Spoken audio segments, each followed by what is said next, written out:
Good evening, everyone. Another Wednesday night. We got the RotoPros PGA DFS breakdown. We got the live show. Chris Durrell here with Dane. How's it going tonight? It's going good. A lot going on with between soccer pretty much all day today and some tomorrow, and then got some NASCAR going on, the All Star race, and researching some golf. Ready for a full week of the Memorial, maybe the biggest tournament of the year so far. Yeah, it's pretty interesting having that second tournament at the same course. Like I was Right. mistaken last week. I thought it was the first time ever, but 1957, I guess, was the last time it happened. So no one remembers that. Definitely no one that's watching this show First remembers time that. ever. Let's for go with that. yeah, Yeah. for any of us or any of our viewers. But it should be interesting. You wrote in your article things are going to be a little different this week. I've talked about it a little bit as well. In the chat, the greens are going to be about 13 to 14, so they're going to be quite a bit faster than the 11 and a half, 11, kind of what they were at last week. Even though they seem fast, it was still a lot slower, and that's going to make a difference in, well, obviously pin locations, but kind of how everything sets up as well. And then the rough should be a little bit higher. I think they let it grow out, like cut it for round one last week, and I think they let it grow out all the way through. So it should be higher up this week as well. What are your overall thoughts on like a final score versus last week, or how it's going to play? Yeah, I think it's going to be down closer, maybe to 15 under. I mean, guys are still going to make some birdies. It's a course that is out there to do that if you're playing good, but it's also a course in these conditions, unlike last week, and we still saw some people blow up. Guys can definitely blow up if they get going in the wrong direction early. Uh, Hence Dahman last week. We could see that times a few this week with the tougher conditions. Like you said, growing up the rough, and the main part about that is going to be around the greens. If they let the rough grow up Yep. even more, it's going to be tough to get that up and down. We already seen some of that last week. You'd be on shot tracker with guys and see them right beside the green, and then you would see them chip it, and they would be 25 feet away. And you're like, how in the world did they not get it to 25 feet? And it's because of the undulation around the greens. And if they speed up those, if Oh, you miss on the wrong side and short side yourself, it's impossible to get up and down. You're almost playing for a bogey at that point. So definitely going to be tougher. I think we're not going to see the cut line quite as low, I don't think, as we did last week. Maybe a couple shots higher. I think so. Um, Two. I would guess two uh, shots. yeah. So that's it for me as far as the course. Yeah, I'm looking for pretty much the same thing. Like last week, kind of what the trend was going into last week. I was looking at like for a tee to green player, obviously someone at this course that does good tee to green because the least correlated thing going in was putting. Like for each of the last 3 years. So just looking for approach, and approach was by far the highest correlated stat last week to like the top of the leaderboard and stuff like that. So I'm definitely looking at that again. Par five scoring played a little more of a role than I thought. Than it had in the past. Again, a little bit different conditions, but I still kind of looking for that kind of as the place to where guys are gonna score and get their points from for DraftKings. There was like double the Eagles last week than there was at the Memorial in 2019. So kind of maybe looking for maybe not 52 this week Eagles, but we may be looking somewhere in terms of 35 to 40 somewhere in there. So they could get some scoring from there. But other than that, pretty much all the same stuff for me in terms of my model this week. But we do have a different feel. This has got it's got the feel of a major again. We've got 9 of the top 10. Adam Scott's the only one still hasn't returned. I'm just looking at these glow lights. They're really distracting me on this All Star race. This is pretty neat, pretty cool. I know you're not watching. You Yes. have to catch it later. Just kind of from the rear, it even does Yeah. stand out, even though it's like Bristol's got pretty darn good lights. But back to golf. Yeah, we got 9 of the top 10. Adam Scott's still not made an appearance yet, but it's still an elite field. And in terms of pricing, what's different this week is it feels like a major, like in terms of soft pricing, like seeing that Brooks, Xander, John Rahm, Matsuyama, Hovland. These are all guys in the low to mid 9K range this week. So, in terms of strategy, myself for cash games, I've made a few different iterations of it so far. My favorite by far is like a It's a mostly balanced. Like we're starting at either Cantley or Shoffley for me. Shoffley's my number one overall play this week. He's probably going to be my one and done. I'll make my final decision by the end of the show here. But obviously Stars and Scrubs is going to work. Bryson's probably going to be the highest owned golfer in this field, I would guess. Cantley's probably up there too. We could probably make projections at the top 5 in ownership too. How do you really feel this top tier, let's say like 9K and up, plays out? Yeah, I think I'm in the same line as you. In a lot of these big field events, I tend to go a lot more balanced. It might be the more popular route, but I've had success with it, and I think there's just so much win equity in the middle of the field that if you can jam a lot of those in, then it just boosts the overall upside of your lineup. I'm like you said, I mean, there's guys up that have massive upside and could win, but there's a chance you could get 2 guys in the 9K range that are kind of duking it out come Sunday evening. Easily. You can't jam in really 2 10K guys or something like that and feel great about it. They could be duking it out, but more times than not, I think in some of these events you see the middle 20 to 30 to 1 guys in the 8 and 9K range, 2 or 3 of them coming down the stretch. And we saw that last week with Morikawa and Hovland, but with Justin Thomas, who was obviously the higher guy. But if you had lineups, I mean, I didn't look at the results last week, but I would have felt much better having 2 of those that you could have fit together instead of JT by himself. So. Yeah, just the way the lineups looked at the start of the week, for sure. I'm going to actually bring up a contest from last week and dig into that a little bit. Looking at ownership. The last thing is, too, with that is the field is so much smaller this week compared to even what we saw. They've been kind of expanding the field.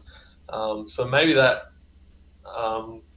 is going to help people make the cut as far as a percentage of the field. Getting inside that top 65 in ties is not quite as small as it has been. Mm-hmm. Are you looking at that any this week? Is that it's not really affecting my building, but it makes you feel a little bit better that maybe a 6K guy or low 7th can make the cut, I guess. But is it affecting anything for you? No, not really. I just really like that balance build. Like you said, get in that amount of win equity, almost building a lineup with 6 guys that looking at, if you were to break down odds, and this is something I might do here before tomorrow, or at least maybe into next week, is look at top 10 odds, even top 20 odds, and put that into like a lineup build scenario like that. I just, there's not many majors. That's about it when we get the soft pricing in majors, where building a balanced lineup like that, you get so much win equity all in one lineup. Even if you get 5 guys that are, top 10, top 20, even 2 or 3 with pretty good win percentages, I think that's just the way to go. But in terms of GPP, definitely going after these top guys. Like that top tier is just absolutely amazing this week. Like DeChambeau, Thomas, Rory, DJ. Like Rory seems like he's maybe going a little bit over.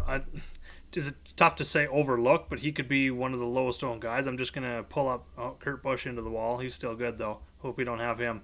No, Cars looks good. Just a spinner.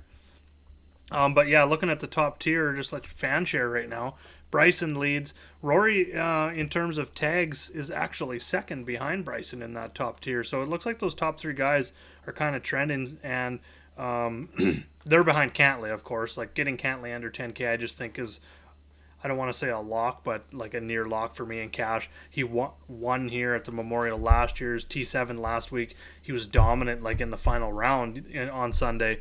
And just seeing him at 9,800 and the lineup you can build around him is kind of the way I'm leaning overall. And then the guys that kind of seem they're going overlooked, looking at the fan share tags now, are like Dustin Johnson and last week's winner Colin Morikawa, just kind of at that bottom 10K range. Is that kind of like a pivot scenario? I really like DJ this week myself. GPP, he's like my GPP core. I think he's kind of turned into one of my favorites if I was going in over 10K. If you just look at it, I mean, if people are going to be off of him, he just came off a win. No reason not to play him. He can definitely get it done here. He's shown decent finishes here in the past. So he's turned into one of my top options there in the 10K plus range. if I was going up there for sure. Yeah, and like for GPP, I just think getting that ownership at a little bit lower, he's got like the same win upside as like all these guys in this top tier. So getting him at am I looking at round one here? Is he 9,600 in the full tourney? I got two sheets up. No, 10-3 for the full tourney, 96 in round one. But even 10-3, having him the fourth most expensive, there's definitely upside there for him. And at this course, like in the past, he hasn't played here since 2018, but he was top 10. He was third in 2016, 13th in 2015. So he's had success here. He's shown us some upside. But if he's still later tonight, when I finish off my lineups, if it looks like he's going to be one of the lowest owned guys in this 10K up range, I might even go overweight on him and be my kind of GPP guy. I'm playing the 20 max and a bunch of cash this week. So I've already got my cash lineup pretty much set. Going with that balanced route that we talked about, and then GPP, I'm just kind of waiting on the ownership projections to really decide who I'm going to go overweight on in that top 10K and up range. So I think that's the way I'm going to go. Yeah, I think so. I'm going back kind of the same strategy as I have been as far as contest selection. So I'm playing just a few single entries, and I think I'm starting. I don't want to say I'm fading, but I am, I think, with as few lineups as I have. If I was doing a 20 max, I would definitely get up in that 10K range. But I think right now, all my single entry builds are going to start sub 10K. And I honestly like the lower side of the 9K range starting even more. Like you said, my starting point for cash, if I was playing, would definitely be Cantlay. He checks all the boxes, especially for that, and he's sub 10K, which is a good price. But for GPPs, there's a few guys down there I like. Koepka, he looks like he's going to be the lowest owned as from what I'm seeing in the 9K range, and I'm willing to take the shot that he found something last Friday in that last 9 that he played. He was playing pretty good coming into where he had to take a week off there from his caddy having COVID. Yeah. And he took a week off, and then he looked a little flat on Thursday and the first part of Friday, but he looked like he found something. I think he shot 5 or 6 under in his last 10 holes or something on Friday. So I'm willing to take that chance at that price, 9,100. Other guys I like, Hovland, I got to keep riding that probably. 9,500 is a fair price for that, for the way he's been playing. I mean, he's just been on absolute tear since we returned. Probably the best tee to green of anybody in the field since we returned.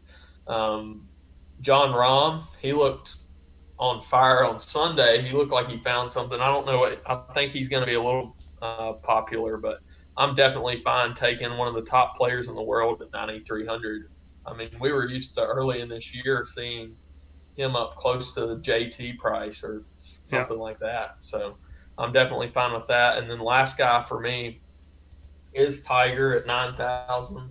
I was telling you early, I think it's Sunday evening, I was like, if they price him in the 8 or 9K range, low 9Ks, I think I'm going to have to play him, and they did it to me. They put him right on the 9K mark. So, I mean, I know he's not played in a while, but you look back at he doesn't play very many events. I mean, he has his select few events that he plays, and if you look back on at his results, he won the Zozo coming off a break, and he was good at, I can't remember what the 2 other tournaments were there late in the fall. I put it in my article, but I'll have to pull that up. But he's been good off of fairly long layoffs. I mean, 2 months and 6 weeks, and he's done pretty good coming back. So I know he's been playing some. I'm willing to take that shot. I don't know if he gets a little bit more popular. I mean, what I was telling you in the contest I'm playing, single entries, I don't think he's going to get super popular. I think he's going to be more popular in like a Millie Maker or something like that. Yes, more of a public, like you said, the Millie Maker's a good one because it's very public. So you get the Tiger fans trying to win $1 million, putting in 5 lineups or something like that. They're going to have Tiger in all of them just because they're super fans kind of thing. I hear you there for sure. Yeah. And 9K, I mean, that's pretty good. The other event was the Farmers. He was T9 at the Farmers, I believe. So that was a good outing there for him. I'm not personally on him. I think the ownership's going to be just a little bit too high for me. There's other guys that I'm going for. In terms of Rahm, I'm with you on him as well. This is his lowest price since the U.S. Open last summer, and then before that it was the Hero Challenge back in November of 2018. So it's hard not to take advantage of that price. I 100% agree on Rahm. He looked pretty loose today, although it was just like a little skins game, but he was putting well. That's one thing that can kind of carry over, and the greens are going to play maybe not as fast as tomorrow, but pretty darn close. They might cut him again in the morning. I'm not 100% on that, but he looked good on the greens for sure. So I'm with you there. And then going into that next range down, Daniel Berger's been pretty outstanding since the return. He doesn't really have course history here. He missed the cut in 2015, barely made the cut T67 in 2016, but he's been top tens in 5 straight overall, and a win and a T3 since his return. That price seems pretty good for a guy striking it the way he is. Abraham Answer fits in there for me. Those are kind of two I'm looking at in the 8K, and then down kind of in the 7K guys that stand out: Streelman, Poulter, and Hadwin. Just the way they've been hitting it, plus that and plus course history are guys that I'm concentrating on, at least for core plays in terms of I'll play them in all formats. Yeah, if I dip into this range, and I definitely see the merit to it. My favorite's Answer. I mean, he's been on fire tee to green since we returned, and I'm willing to keep riding that for him. Guys like that, you just want to really ride that iron play and tee to green play as long as you can. Mm-hmm. If it was the other way around, it'd be easy to jump off looking at those results, but definitely not with Answer. 8,500 is fine for him. Finau 8,300 is a fairly good option. He's not played a ton, right, since we came back? No, he has not. Just bringing that up here. I know he's been posting a lot of videos getting that club head speed trying to catch Bryson, but no, he's played 4. He played today in the charity event, right? He's made 3 of 4 cuts. He's T23 at Charles Schwab, T33 at RBC Heritage. That's kind of his range. And then he missed the cut at the Travelers, the approach game. We actually lost strokes in approach in all 3 of those events. Last event it was a T53, but he actually gained 1.3 strokes on approach. So seeing that approach finally come back after 3 events I could see him gaining like 2 to 3 strokes approach this event. And if his putter is even just average, field average, maybe slightly above average, I think he can definitely pay off his price at a low ownership too. I'm with you on Finau as a and he's been pretty good here in the past. I can't hardly get anything to load right now, so all I have is my sheet running off of. So I can't pull up any stats, but Finau is, 3 top 13s out of 5 events here. I'm definitely fine going there if you end up in that low 8K range. Yeah, that's like another guy that we, because of the size of the field, just not the size of the field, the strength of the field really pushes his price down than where we've been getting him. So seeing a guy that's had a price trend way down and maybe his form hasn't been great, but we know the upside, I think that's a great opportunity this week. Even though a lot of people will be going with the balanced build because it's very comfortable to build a lineup that way. You're not really reaching at that 6th golfer in a balanced build. So I think a lot of people will go that way, especially in like the Millie Maker. So there's a lot of guys I feel that will be lower owned who we can pivot off of and really not lose upside whatsoever in some of these situations that we can exploit. And Tony Finau is one of them for sure. I'm not sure where Gary Woodland's going to land in terms of ownership, but I like that he went back to his driver and old driver. I think it's a Titleist. I'm not 100% there, but I think he gained. I had this up and just clicked all my tabs off. Like I had 13 tabs open and now they're all gone because I clicked X in the wrong spot. Good job. But if that's the worst thing that happens tonight, I'm pretty happy. I had T5 last week. He gained 3.4 strokes off the tee after losing almost 9 in the previous events, over 2 per event in each of those. So seeing that ball striking back for Gary, and if it's going to play like a U.S. Open, Gary Woodland's probably a good bet. I don't think he's going to gain 7 strokes putting again this week, but he's gained 2 or more strokes per event in all 4 back. So the putter's been there 100% for him. And if the approach game's coming back to where it was, like at the Charles Schwab, RBC, like kind of where we know his ball striking to be. If he's going to be a little bit lower owned than some of these maybe chalky guys in this range, like Schauffele's there, Berger, Answer, I think it's going to be pretty spread out maybe in that range. So he's a guy I'm looking at. Jason Day, I'm not sure. It looked like he was starting to really strike the ball really good. I mean, he's always a GPP only because he could pull out at any time. Jordan Spieth seems pretty underpriced for the upside he's shown here.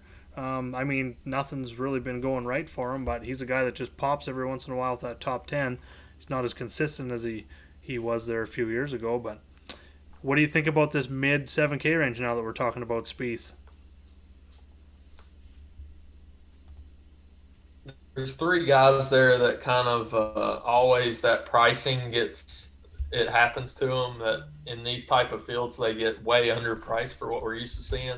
And it's Finau, like we talked about. The other two guys are Kuchar and Casey. I haven't been much on Kuchar, but if you look back at his history here, he's been really good. Mm-hmm. So maybe he's another option that low K range. But dropping into the sevens, Neiman is definitely a favorite of mine. I can't seem to quit him. I don't know why. I guess just because his iron play, he's got good history here. He was fine last week, just kind of didn't pop off, make some of the putts that he needed to, I guess, to get up close to contention. But 31st is fine. 7,900, I like him. Casey, I like him. He's only played one event since we came back, and that was the Travelers. 7,900, I think, is definitely fair for him. He hasn't played much here in the past. He missed the cut in 2016 and finished 13th in 2014.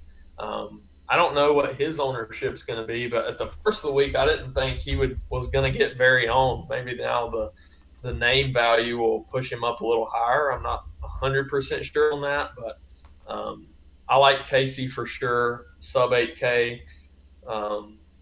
I was mentioning a couple other guys. Ben on 7,700. He was another guy almost like Brooks. I mean, he found something that looked like on Friday, and then it kind of he got stopped by the rain delay or something on Friday after like 10 holes, and then he kind of fell apart. Yeah. So it's kind of a catch-22. I mean, he's going off really early tomorrow, and I don't think we're seeing like a wave advantage or anything. Not anymore. So, that's what I was going to bring up next. Right. It's not something I'm targeting, but I'm still fine with him with his history here. He has a second in a playoff, I think, back in 2018, and a couple other pretty good finishes. And he only missed the cut by a couple shots after that rally on Friday. That's about all I have. Poulter is definitely an option coming off last week. I think he made how many did he gain putting last week? That's the only worry I had about him. Quite a few. I'll bring him up here. So last week he was... Now everything's loading slow for me. By the way, these NASCAR, I just love these lights. I think it looks pretty darn cool. Has the Benedetto wrecked yet? 8.9. 8.9 strokes putting. So he was... that's the most... Well, he gained that many at the St. Jude last July. But he's gained 7. He's had... It seems like every 10 rounds or so, it looks like he's gaining like a 5 to 6. And he's actually gained strokes putting in, it looks like, about 11 of his last 12 events. And about 5 of them have been 3 or more strokes in an event. So the putter's been red hot. You see it in that consistency. It's just not just made cut after made cut. He's consistently top 30 or better with top 10s in there as well. Like, worst finish was the Travelers, where he lost strokes everywhere but the putter, and that putter still saved him. He only gained 1.2 strokes, but he still made the cut there. And if I remember correctly, he was in the low 7K range at the Travelers, and still hit like 9 to 10x on DraftKings. So that's T64 still got him there on DraftKings. So sometimes the finishes don't exactly tell the whole story. That's one thing I've been looking into just a lot more, was DraftKings points versus finishing position. And he was one guy that maybe a couple holes, couple streaks of bogeys or a couple double bogeys did like killed his finish position for sure and his finish points, but the floor is definitely there as long as he makes the cut, because even if he finishes the back of the field, he's still going to get his birdies in there and get that scoring. So Poulter also stands out for me in round one showdown. He's been shooting really good in the first rounds so far, and he stands out in my model looking at that, even going back like last 50 first rounds for each player. So definitely on Poulter. It seems very cheap for me in that low range. Guys, we had a question here asking Webb Simpson. Yeah, that was a guy we didn't talk about in the top range. He's kind of always under the radar. It seems like just underrated. 9,600 seems too cheap for him for how good he's been playing. He hasn't played here in a while since 2017, T67, but he was T11 in 2016. He had 2 years off before that, missed the cut in 2012 and 13, but again, 2011, long time ago, T7. So he showed us some upside here. I think he's going to be low owned as well, with Cantley being probably the highest owned guy, Hovland right below him, even Xander even lower than that. So he's another guy I think we can make pivots to in GPP if you're doing multi-entry. Yeah, he would make a multi-entry build for me for sure. He's kind of sandwiched in with in between Cantlay and Hovland, and then he has other guys that people are going to want to go to right below him, like Xander and John Rahm, Koepka, Tiger. I mean, he's going to be low owned for sure. Yep. So he would mix in a 20 max type build for me. And that's, we could sit here and talk about players all day because it's, there's so many good ones in this field. But when you're playing GPP, that, like we've discussed here over and over again, is if you see that one guy in your whatever ownership projection site you use, whether it be Fantasy National, whether it be FanShare, there's tons of them out there.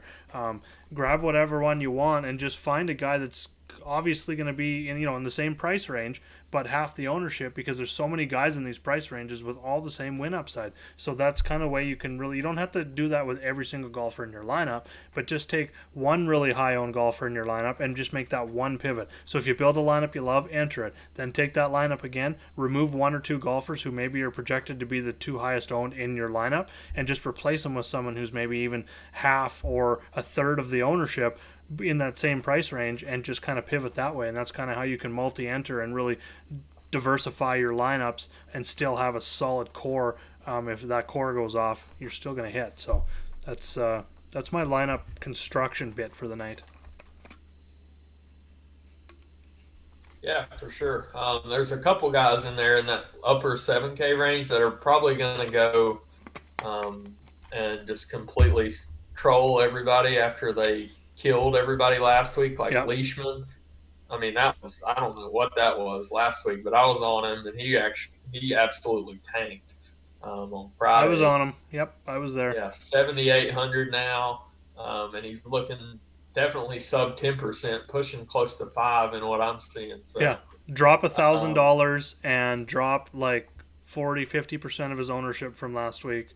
He would definitely, if I was doing 20 max, and maybe I should be looking at things like that, I mean, he would definitely be a guy I would mix in and not go completely away from him, because I think he done it a few weeks ago too. He kind of popped right back and played well after he missed a cut.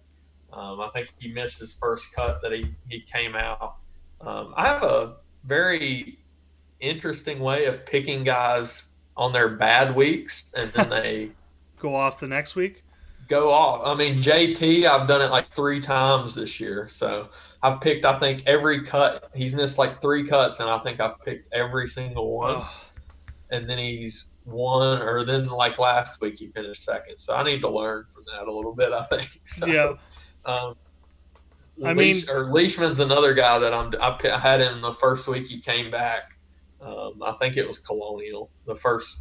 He was at the first tournament, I think, back, and he missed the cut. And then the next week he had a pretty good finish. So he's another guy I would just mix in, but we can drop down to the lower range if you want. Yeah. Before we do that, you asked about Thomas last week. He was only 14% in the Millie Maker.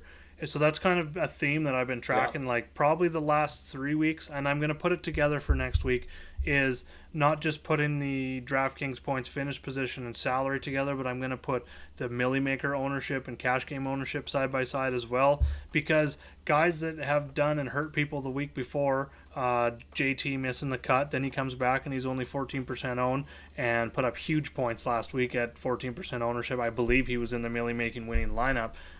Him and Morikawa lineups, but Morikawa was another one. He had missed his first cut. I had talked about this all last week. How let's see how he reacts first, before I go back to him again. Well, of course, before I go back to him again, he goes out and wins. So if I roster him this week, you know exactly what this is about, because I'll roster him this week and he'll miss the cut. I'll be like a week off. So the point here is just these guys that have bad weeks, if they're good players, and we're talking players, in the 8,500 range, this week it can expand that a little further, but pretty much a good player, solidified player on tour, has a bad week and misses a cut. If it looks like he's going to be lower owned, he's a perfect GPP play. If you can find those leverage plays like that, the guys, because people, you would see that in every sport. In football, we see it. A guy has a bad week, maybe even he goes up against a good cornerback. I'm just pumped for football, by the way, so I'll just jump in there and analogy the shit out of that. But then people don't go back to him next week. Well, an elite player is always going to, not always, but generally going to bounce back a lot more times than like an average guy that's going to miss 1, 2, 3 cuts in a row. Morikawa, I just didn't have him up in that elite class yet, but he really bounced back in a big way.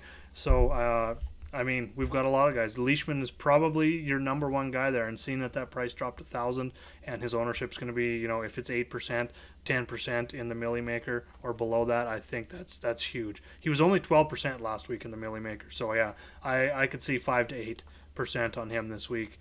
And at that price, we don't even need a win out of him. He could be in the winning lineup and just finish with a top 10, I think, this week because of his price. So, yeah, I really like that analysis. Makes a lot of sense. Couple questions for you regarding Showdown.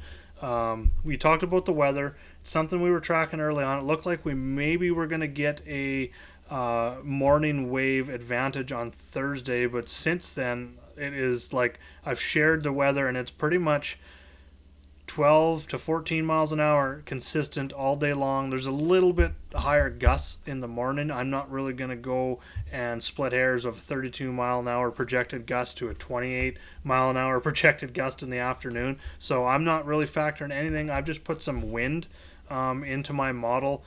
Not so much overall for the full tournament, because I'm still looking for a solid ball strikers, tee to green guys, but more for my round one model. I put some wind in there because it is going to be windy tomorrow. And some guys that stand out to me, in strokes gained tee to green, the last 50 rounds, looking at wind from 10 to 18 mile an hour, just kind of what we're going to be looking at here, is top 10 in my model. McIlroy, Ben An, so there you go right there, number 2 in the wind model. Oh. JT, Matsuyama, Sergio, Casey. So you talked about Casey. Luke List was a late addition to the field at minimum price. He might be a GPP play if it's really windy. Bryson, number 8. Ryan Moore, number 9. We haven't talked about him. I like him as a value for GPP this week. And then DJ, number 10. So Cantley's just outside, and so is John Rahm and Streelman, Poulter, and Finau. So yeah, I just list the top 15. Anyways, those are guys who are good in the wind. I factored that in a little bit into my model for round one.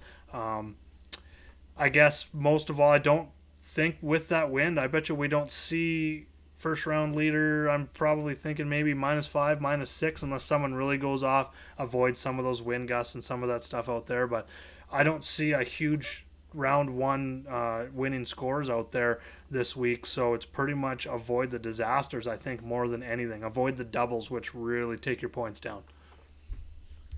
Yeah, it's going to be one of those weeks that you're just kind of hoping your guys, none of them implode on Thursday, I think, and then maybe they can get out there and build on their round Thursday and go low Friday. So like you said with Showdown, it's kind of flip-flopped. I'm not really going to, even for Showdown, look and just target all early guys, because it even does look a touch worse in the morning, but nothing to to change your mind about a guy if you like the afternoon plays. Right, and I look more not so much the gusts, which are probably way less predictable. I'm not a weather guy. I'm not going to pretend to be either. But I would say the wind gust part of it is a lot less predictable and has a lot more variance to it than the actual projection of wind, which is within like 2-3 mile an hour the entire day. Before it was like 7 a.m. till about noon. It looked like 2 to 5 mile an hour. In the afternoon was going to be like 14. Well, that's a big difference. Now it's like within 2 or 3 mile an hour all day. So yeah, definitely not there. Just looking at guys that are solid ball strikers, especially in the wind, a little bit in the model there. One and done. Who do you got for one and done this week? Yeah, so we've kind of been joking. It's like I've been so bad at one and done this year. So just completely fade who I pick in every format. But this is one of those weeks for Gups, one and done, that it falls in. It's the second event in the segment for the major events. I think they've kind of flip-flopped that around with the schedule change. And so this is the second event, and I actually do have a chance, I guess, in this segment. And then I told you I was going to just save guys till this week, and then in 2 more weeks the third segment starts. So I'm going to burn one this week. I'm going John Rahm. I think he might be fairly popular, but I'm fine with him. I like the way he's coming in. So I'm not going to get too cute with it. Maybe that's what I've been doing. I'm just firing John Rahm this week. What about you? I just keep going back to Xander Schauffele no matter what with everything this week. So I think that's the direction I'm going. Like, looking at some numbers, I was going to mention this when we were talking about in DFS, but 5th in birdie or better gain, 5th in DraftKings scoring. The approach, he's only 37th in approach, so the off-the-tee game's been there a little bit more, but 5th in opportunities, top 10 in par 4 and 5 since the return. He's good in the wind. I also looked at some Muirfield stats. He's been good at Muirfield as well in terms of like his strokes gained, tee to green stats and stuff like that. So I'm going to be leaning on him. I did not know. I've been playing this for, I don't know, since he started this one and done thing about these major things. So I just pulled this up, and these are I'm guessing the bowl events on the schedule. So the first one was the WGC Mexico, correct? Yeah, I had Tommy Fleetwood. I mean, he at least made a decent chunk of change, but nothing spectacular. Who won that event? Man. Because I can't find the WGC Mexico. Wrong, but I think that was a couple. Or was that the Patrick Reed win? Yeah. Because if it was, I picked Patrick Reed, and I had Patrick Reed that week, but I mislabeled it in my little spreadsheet. How do I find that? See, now you're getting me even more excited because I think I'm sitting pulling it up, but 29th right now. Yep, Patrick Reed beat Hell Bryson, yes! and then This is a huge John week. Rahm was third. This is a huge week. Okay, so I got the win. I think he was pretty low owned that week too. The week I picked him. So I'm sure, yeah. All right. So I'm 29th overall, and I've got a winner in the first major event. What is I don't even know what's the payouts for that major. Is it just a separate purse? I think it's the same as all the other segments. Maybe I'm wrong. Oh, okay. I'd have to pull it up and see. I know that was new this year, and it's covering, what do we got here? We got 6-7 events. So yeah, it's been big. I'm really enjoying the one and done. It's a lot easier to enjoy, I guess, when you're winning. Although I'm going to kick myself, like I told you, if it comes down to the end and I finish thousands of dollars out by like one tournament, I forgot to pick someone at the Travelers. Just absolutely kicking myself because I had someone loaded and I didn't hit save, and then I ended up shutting tabs off and going and doing something that night and totally forgot. And that was following 3 weeks where Ian Poulter's $129,000 was the only money I got in 3 weeks prior to that. So this segment has been a shit show. But getting that Bryson win and Hovland last week, if I can get Xander this week, things will be good. So that's kind of where I'm going for one and done. All right, thanks for joining Jason. He's got to go. His food's here. I just finished food. It's time now. We pretty much going to wrap up unless anyone else has got any questions before we go. Pretty much went over. Is there anyone down low? Like, I'm playing Sepp Straka. I'll go over a couple. Keegan Bradley stands out to me, just his ball striking. Even if it's windy, I like Keegan as well. He's been good in the wind. Lucas Glover's got 4 straight top 25 since the return, which is pretty incredible. I'm not expecting that this week, but he has made the cut here, I think, in 7 straight trips and 8 of his last 9. No, 6 straight and 7 of his last 8. So he's just been solid. I love that price. And then going way down, Norlander again. I was gonna fade him. I faded him last week, and he's just churning out that top 30 to top 40 with upside of like a top 20. I don't think we see that this week, but a top 30, top 40, even a top 50, like we've seen that with Poulter paid off at his price. Norlander isn't quite that player, but he's one I'm looking at down below. Then Guy mentioned it earlier in chat. Merritt. I'm definitely on Merritt as well. He stood out to me in my models. He's had some success here. What was he? T17 at the Memorial last year, and then T20 followed that up with a T22 at the Workday last week. So he's probably my favorite value play under 7K. Nice, yeah. I mentioned in the article how much I didn't really like the 6K range. I think in my builds, though, I ended up down here, and I ended up playing one guy in a couple of the few single entries I'm playing. Could be a mistake, but I'm going right back to the well on Max Homa. Yeah, I like that. He was not great last week. He kind of fell into that category of he kind of blew up from where he was at going into Friday, late in the round on Friday. But I'm fine with it. He does have a decent finish here last year.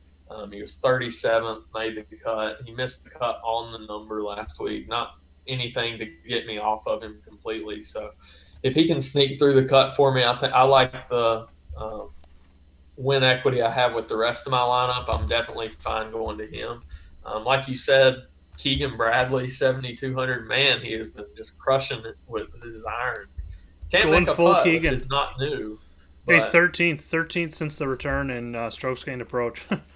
Yeah, absolutely crushing it there, but can't make a putt, which is not really surprising. But he's definitely a good option. HV3 is like, I don't know what happened to him. He definitely blew up Friday. And he's not been great here in the past, but now he is 7,100. He's at least worth a look at that price. Yeah. And then, I mean, it's really take your pick down there in that 6K range. You mentioned a couple, and then Ryan Moore is really good here. He missed the cut his last time out by a shot, so not too far off for him. Straka, that's the last guy I'll mention, but, man, I played him. What tournament was that I played him? I can't remember. And then he has completely went off since then. So I guess he's just fallen into that category too. That was the second one back, was it not? No, that was the first one back. Charles Schwab.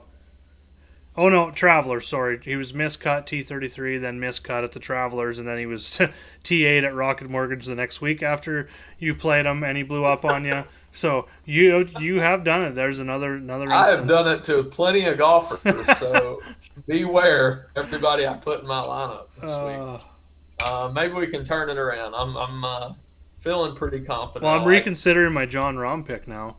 That's for sure. God. I know. This is getting really bad for John Rahm. He better just pull out. Yeah. It's not looking good for him. Yeah, Casey asked about Norlander, and I think for that price, I think we can go back to Norlander if you're playing stars and scrubs. I'm not going there for cash, but he's 12th in strokes gained approach since the return of golf. He's top 30 in par 4 scoring. Looking at his Muirfield numbers are pretty decent as well. He's just cheap. He just stays down in that mid 6K range. He's another guy you can really fit in. If you're going stars and scrubs and building some of those where you're dipping into that mid 6K range, try and pick like, if you're building 10 lineup stars and scrub style, try and pick like three or four different guys in that range that you can really mix it up, so you're not tied to one scrubby guy in a lot of your lineups that could really ruin if you have your 3 or 4 core guys that go off and you got one 6,500 guy that ruins a lineup and it's 5 or 6 and could have been a milli maker winner if that guy had just made the cut.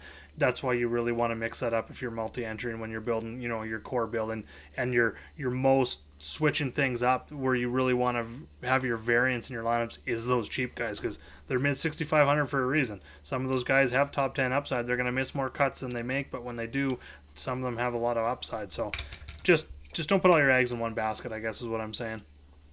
Right, exactly. Right on. Well, thanks for joining us, everybody. That kind of covers it. If you got any questions, you can hit us up in the RotoPros Slack chat leading up to lock tonight. I will not be up in the morning, 2 hours behind Eastern time, so I will still be sleeping when the guys are all teeing off. I think it's still Eastern time, so it's like 5 a.m. my time when the first tee time goes off. So I will not be up, but good luck to everyone. One and done, DK, FanDuel, whatever you're playing out there. Good luck in DFS golf this week. Thanks for tuning in. Make sure to hit that like button, and we'll